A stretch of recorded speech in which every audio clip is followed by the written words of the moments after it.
என்னதான் தங்கமாக ஜாதகத்தில் கிரகங்கள் ஒன்றா இருந்தாலும் சரி, இல்லை பாதிக்கப்படாமல் இருந்தாலும் சரி, எப்படி இருந்தாலும் சரி, இந்த குருவும் சுக்கிரனும் செவ்வாயும் இந்த 3 பேர் ரொம்ப ரொம்ப இம்பார்ட்டண்ட் தேவை.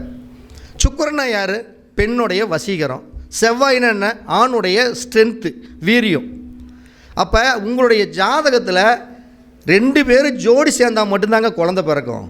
ஜோடி சேரலின்னா குழந்தை பிறக்கவே பிறக்காது. அப்போ இவங்களுக்குள்ளே அந்த ஒரு அண்டர்ஸ்டாண்டிங் இல்லைன்னா, நம்ம குரு பார்த்தா என்ன, குரு பார்க்கலின்னா என்ன, எவன் பார்த்தா என்ன, பார்க்காட்டின்னா குழந்தை பிறக்காது. இவங்க 2 பேரும் நல்லா இருக்கணும்.